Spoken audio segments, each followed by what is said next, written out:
Sanibonani bafundi, siyanamukela engosini yethu yokufunda ulimi lwethu lwesiZulu.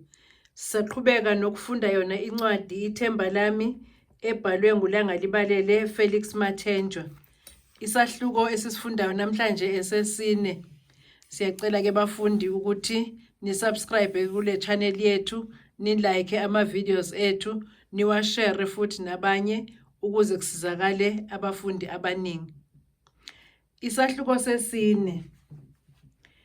Ekhaya kubo kaNokulindela, unina uMazikalala wayesathanda ukusola ukuthi kukhona okushaya amanzi lapha enganeni yakhe. Wayesekuqaphele izikhashana eziningana ukuthi intombi yakwakhe lena ayincibilikile neze kahle. Kukhona okuyidlayo. Ngenxa yokuthi uMazikalala wayengelona ithatha, waqala wabekezela ethatha ngokuthi yiya umzwangedwa wayo ingane. Kwathi ukuba adliwe isazela sokuthi konje ingane yakhe ayinadadewabo engabhoboka kuye uma inenkinga ibonisane naye, kwala wazijuba ukuthi uzoyibuza, funa athule kanti inkulu into edla ingane yakhe hleze usenokuyichushisa kuyo. Nebala kwathi bezihlalele nje exhibeni, izimbiza zigxabha eziko bekade bezitekulela, wezwakala uMazikalala eseyiqala indaba. Nokulindela ngane yami, nakuba ngingafanele ukugqwaba ukuba ungitshele into uma ubungazimisele ukuthi ngiyazi, kulokhu ngithi angibuze ngane yami, angazi noma ngiyona yini. Usho ngani kodwa mama? Khona kunjalo ususho ukuthi sengingaba nezindaba engingazifihlela wena? Ngingakwenza kanjani lokho ngoba wena ungumama, ungudadewethu, uyikho konke nje kimina. Kuphendula uNokulindela ngesizotha, engalindele ukuthi unina uqondephi nale ndaba. Mntanami, ngithi mangingafeli phakathi okwebutho lakwaZulu ngoba ngikwazi ungakabi ngaka, futhi ngiyakwazi ukukubona uphila noma ungaphilile, uncibilikile noma ungancibilikile. Manje ngifuna ukwazi ukuthi ingane yami udliwa yini njengoba ungancibilikile nje. Kungabe kukhona yini inkinga onayo? Uma kuyimfihlo yakho ke dade, ungazihluphi ngane yami. Hawu, kodwa mama ususho ukuthi sengingafihlela wena ungizala phinde. Cha, ngizokutshela nje Zikalale. Wathi ukuthula kancane ukuNokulindela sengathi ufunda umqondo kanina. Khona mama, kukhona inkingana enginayo futhi engingazi ukuthi ngizoyixazulula kanjani. Njengoba wawuke wezwa mama ukuthi uSandanezwe akaphilile, wagcina ngokuthi umza wakhe amuse kwadokotela. Ekufikeni kwakhe esibhedlela bathola ukuthi wangenwa igciwane lalesi sifo okuthiwa aselapheki, ingculazi. Wasuka lapho washiya waya ezinyangeni ngapha eMpangeni. Into engiphatha kabi ukuthi ngesikhathi esaya eMpangeni akazange angazise mina, sengizwe ngosizwile asebesizakele. Ngaphezu kwalokho akasabhali nakubhala-ke asho ukuthi kwenzakalani, kuthule nje. Manje nje angazi ukuthi ngenze njani, ngilinde noma ngithini. Washo lawa mazwi qede zehla ubuqathaqatha, wabheka unina ngamehlo alangazelela induduzo. Cha, ngiyezwa mntanami. Pho obani labo sizwile asebesizakele othi uzwe ngabo zonke lezi zindaba ngoba phela uthi uSandanezwe akadlulanga kuwe ekuphumeni kwakhe esibhedlela, futhi uthi akakaze abhale. Ithanda ukungidida lento. Phela mama, izindaba lezi azihlali phansi. Uma uSandanezwe wayethi uyangifihlela, uyadlala ngoba sebengitshelile. Kwakhona ukuthi angabhali nje nakho kuchaza lukhulu. Phendula umbuzo wami wena, ungalandi indendende ukufa kwenkonyane. Ngithi uzwe ngobani ukuthi futhi umethemba kangakanani ukuthi uqinisile loyo muntu kulento ayishoyo? Nami mama angikasho ukuthi sengiyamkholwa loyo muntu, kodwa ngibona indlela okwenzeka ngayo. Eqinisweni le ndaba mina ngiyizwe ngozabalaza esesizakele ngayo, okuyikhona okungicasulayo. Phela ubengahlala kanjani uZabalaza angasizakali? Angithi ube imbangi kaSandanezwe. Pho yini engamenza angasizakali? Ayikho yonke lento.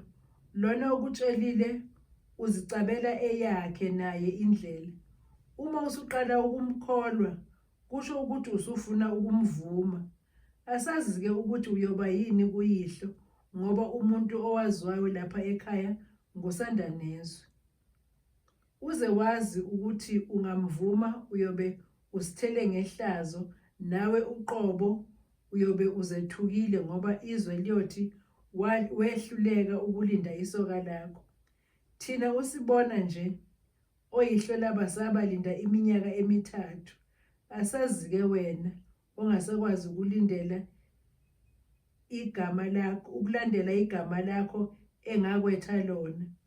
Wakhuluma cishe wakhehliza amagwebu uMazikalala eyala ingane yakhe. Ngiyawabonga amazwi akho mama.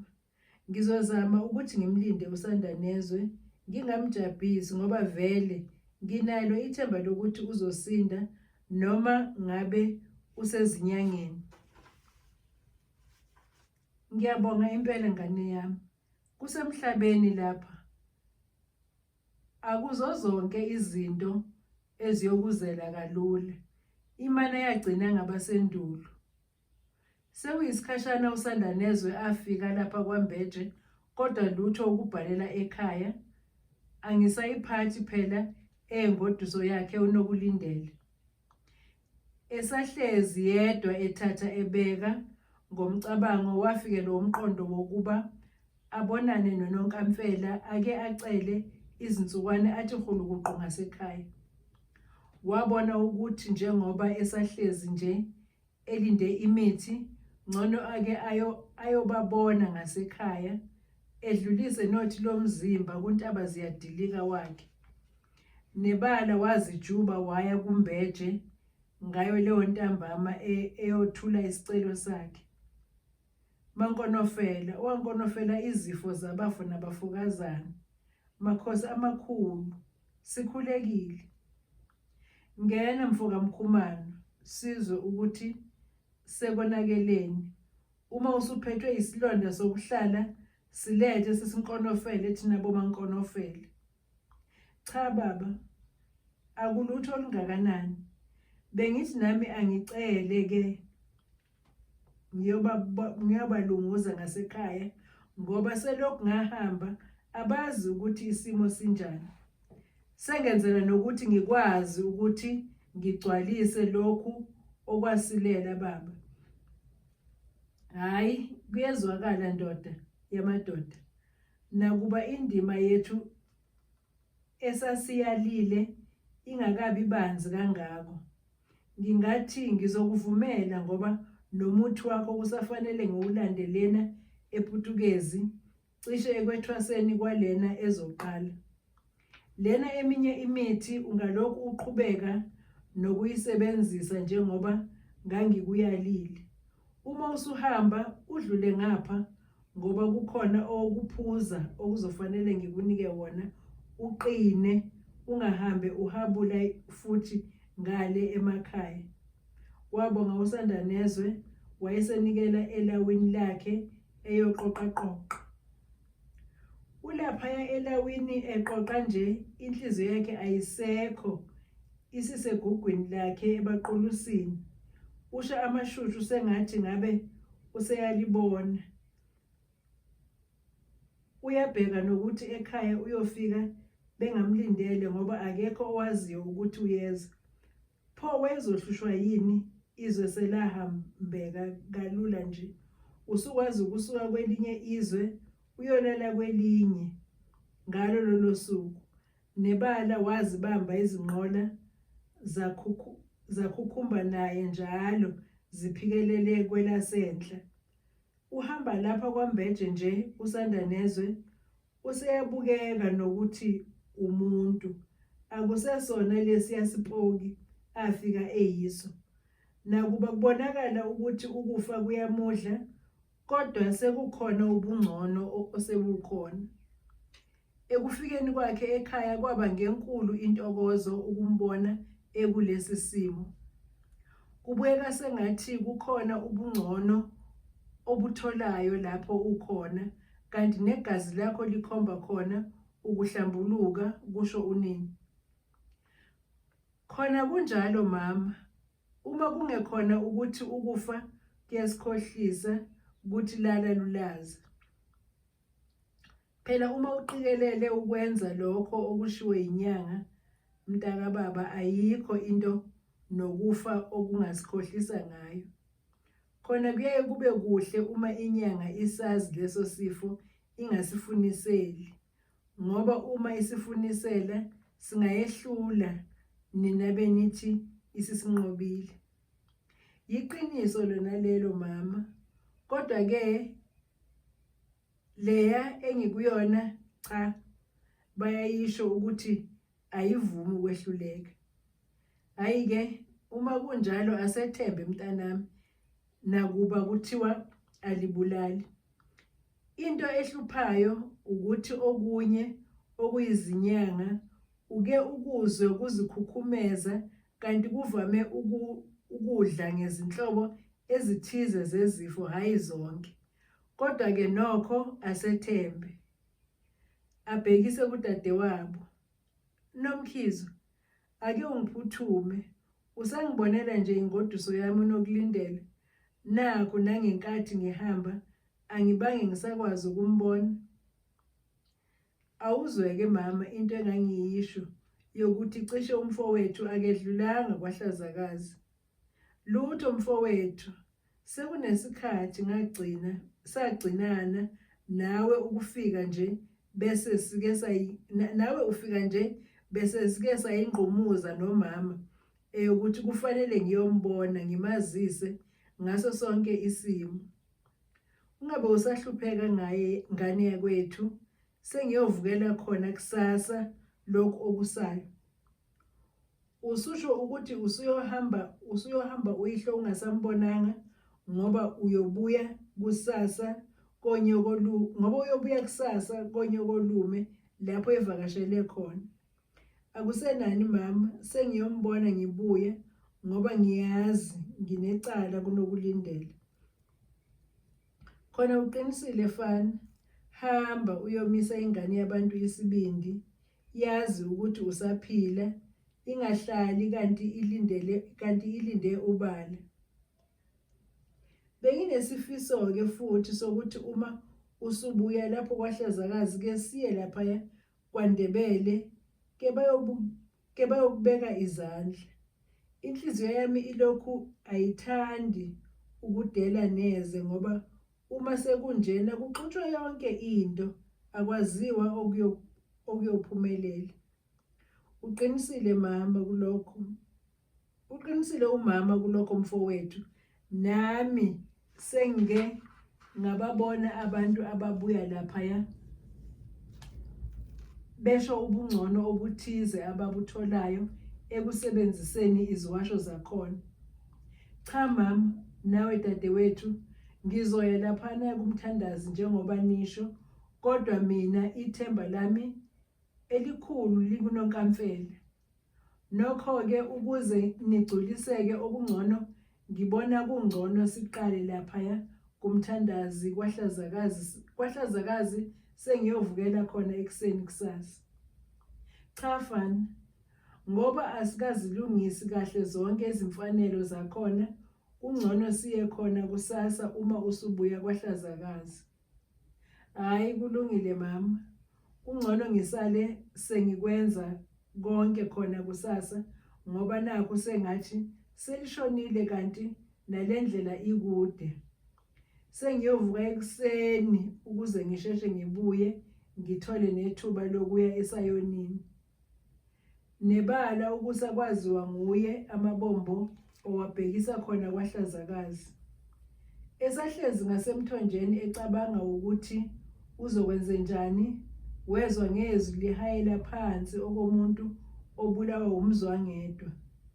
Uma ethi uphakamisa amehlo, wazithela kuye uNokulindela ecula iculo losizi ebhekise ikhanda phansi. Uhamba nje uNokulindela, akuhambi yena, inhliziyo ibalisa ngesoka lakhe. Hawu ntombazane, wahaya elosizi kwenzenjani? Ufele yizwe yini? Hawu Nkosi yami, kodwa sanda nezwe ubekwa yini lapha? Ungaze ungibuze ukuthi ngifelwe yizwe nje, uphumaphi? Wanyamalalisa okomphefumulo, awusabhali, awusathini, kwenzenjani? Wahlekisa ngami ezweni, ngenzeni? Washo uNokulindela sezigobhoza izinyembezi. Kahle nkosazane ngamatshe, sengizophendula muphi ngiyeke muphi, njengoba uyiletha iba yimvula njena. Lalela ntokazi, ngikuchazele, ungathathi ngamawala. Ngabe akusho ukuthi lokhu okwenzekayo nami ngakwenza ngamabomu, kuchaza usanda nezwe ezama ukupholisa ukunengwa kwentombi yakhe futhi eqonda kahle ukuthi kufanele axolise. Ngiyakuzwa Mkhumane, chaza ngilalele bandla, nami angiqonde kuthetha. Mane ngenziwa inhliziyo ebuhlungu nokumangala, ngicela ungixoxele. Yiqiniso lona lelo Nokulindela ukuthi sagcinana ngiye esibhedlela. Eqinisweni ngathi uma ngafika esibhedlela bathi ababoni lutho.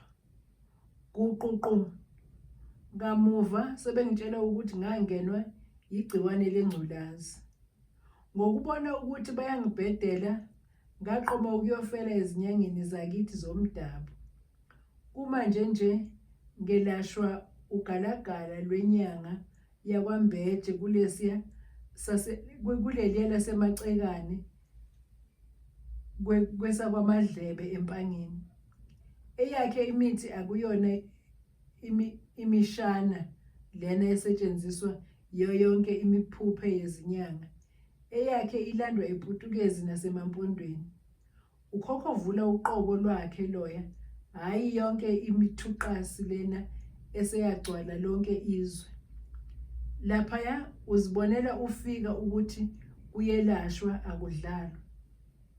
Ngiyathokoza Mkhumane wami, kungcono nokuthi ngizizwele ngawe kunokuba ngilokhu ngihambe ngizwa ngabo bonke abantu laba sebezijobelele okwabo abakuthandayo, besho nokusho ukuthi ususokhukhwini lokufa, mina ngilinde inzilo. Ubusizwa ngobani-ke Nokulindela? Ethi uzwe ngobani? Ngoba ngithi akukho muntu obekade azi ukuthi ngikuphi, nginjani, nokuthi ngenzani. Ubokhumbula ukuthi izindaba azihlali phansi futhi izitha zizizwa kuqala. Mina ngezwe ngoZabalaza, kodwa wafihla ukuthi uzwe ngobani. Impela kusho ukuthi uZabalaza lona ungiqondile. Usekwazi ukukhuluma kanjena ngegama lami, kusho ukuthi unolwazi ngalokhu kufa okungiphethe. Ngizomkhombisa, ngimfunga uNomkhizo kababa, ngiwafunga amantombazane. Kusafanele ke sibonane naye angitshele kahle. Ngithokozile ukuthi ubuye uvele Mkhumane wami, ikakhulu ubukeka ungcono impela. Nginethemba lokuthi awuzukushesha uphindele emuva. Ake ngiphindele ekhaya, umama uzoze axakwe ukuthi angisabuyi, sengidliwe yinja, ngiyinyama yini. ubomtshela ukuthi kade usabona mina, kade sagcinana. Ngiyazi akazukusho lutho. Khona ngiyazi ukuthi uzojabula ukuzwa lezo zindaba, kodwa ukuthi ngeke asho lutho angikwazi. Ngiyabona awazi mazikalala kahle wena. Esho emuthi laphalazi ngamehlo amhlophe agcwele uthando. Nkosazana emhlophe, njengoba sesihlukana nje, ngicela kube ukusuka kwesithunzi emehlweni enyama, kepha sime njalo, sibe yisimbelambela emehlweni engqondo.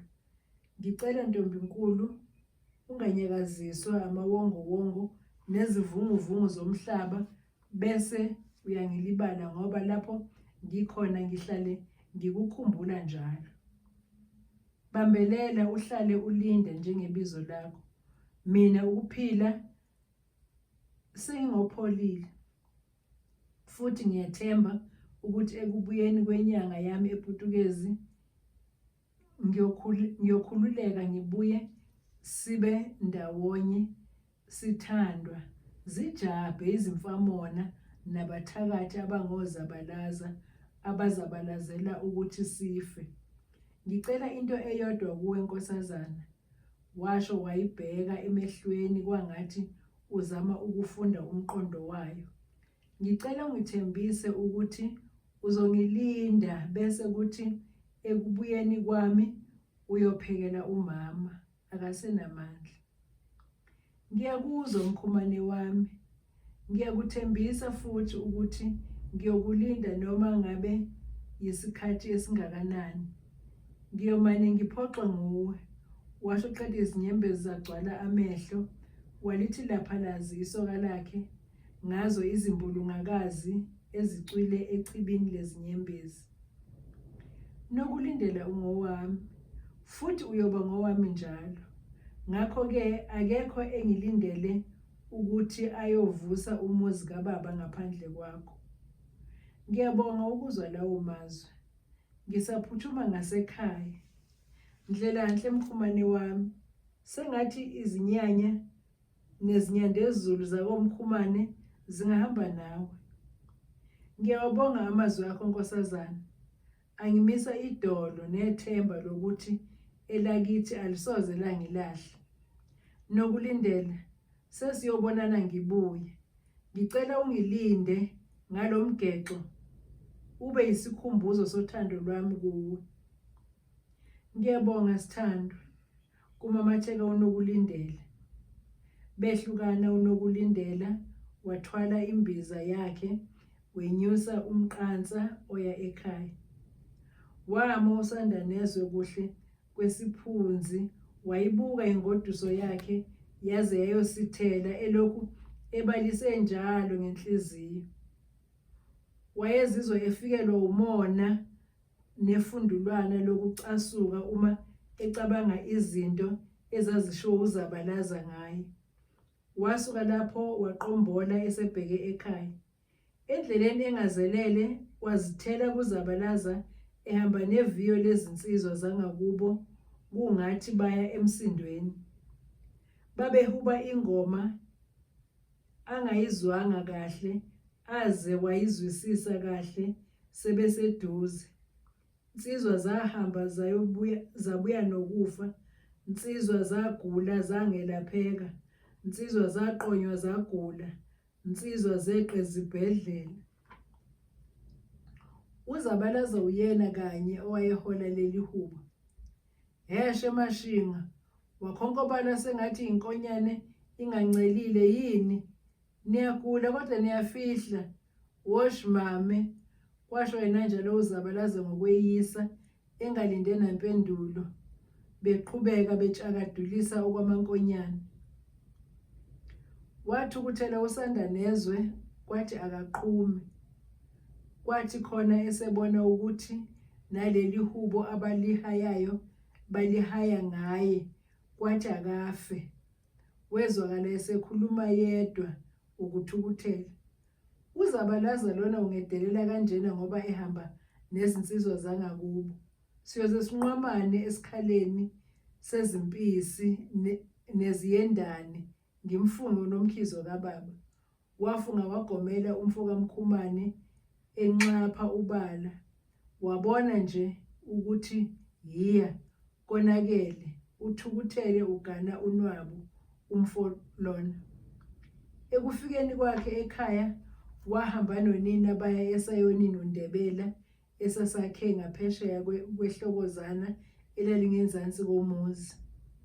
Bafika silokhu sibabaze njalo isigubhu, kuculwa kuhaywa isiguqo. Amakhosikazi ayelapho ayesejuluke emanzi te, eholwa yiwo ubhebhenene wentshebe enguNdebele. Izithukuthuku zasezehla ngayo kanye intshebe. Bathi bengena nje endlini wezwakala equbula kakhulu uNdebele, grrr, qiz, but I say, Justus Judea sithi, brrr, hamba moya omubi. Ngalesi sikhathi kwase kungathi uhamba ezindwanini zotshani enikina amahlombe sengathi kukhona okumsindayo kuwo. Ulimi ayeselukhuluma lapho lwalingasezwakali kahle. USandanezo wake wathi ukushaywa uvadlwana oluncane esecabanga izinto eziningi eziyezishiwo ngabo abathandazi laba. Wayeke ezwe kuthiwa iZayoni lezi ziyalumana uma sezivukwe umoya. Wayesenetwetwe ebona nje ukuthi okwakobani ukugevuzwa ngenye indoda ngamazinyo. Ngesikhathi bengena nebandla elalikade lenza isiguqo, lake lathi ukuma kancane libona ubaba esontwa yimimoya. Oh Jesus, ngibona idimoni elibi elikhwelele umfowethu lona. Udinga usizo oluphuthumayo ngoba kukhona okumphosayo. Bamthumela indoda emfushane okuyiyona emunca igazi emzimbeni bese beyosebenza ngalo. Leli gazi lixutshwa nenhlabathi yasemathuneni bese lenza umbhulelo omubi okuyiwona omhushayo. Brrr, oh Lord. Amen. Unanela uquqaba lwabesifazane. Sizomkhulekela umfowethu, simbeke izandla, simenzele isiguqo, idimoni lizophuma lisheshe. Kwaba ukulihlaba nje iculo, sasho isigubhu kwacishe kwavaleka amadlebe. Isimane isigijima simzungeza. uNdebele yena wayelokhu embeka izandla ekhuluma ngezilimi ezingezwakaliyo. Kwathi kamuva bamnikeza insonto okwathiwa makayigabe okhalweni nokuyiyona eyayizoxosha imimoya emibi. Le nsonto lena inamandla amakhulu, ibhilwe ngamafutha esandawani. Iyona ezoxosha le ndoda emfushane ekuhluphayo. Ngizokunika nalesi siwasho usiphuze ubuye uchathe ngaso njalo ekuseni.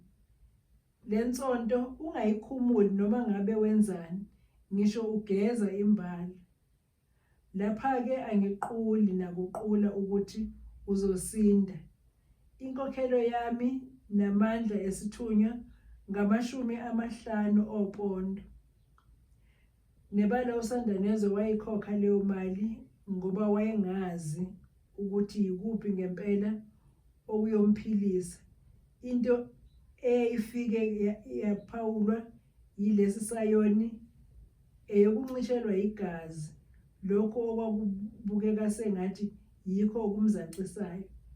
Lento yathanda ukumxaka manje uSandanezo uma odokotela besho okwabo, izinyanga zisho okwazo, nabathandazi besho okwabo.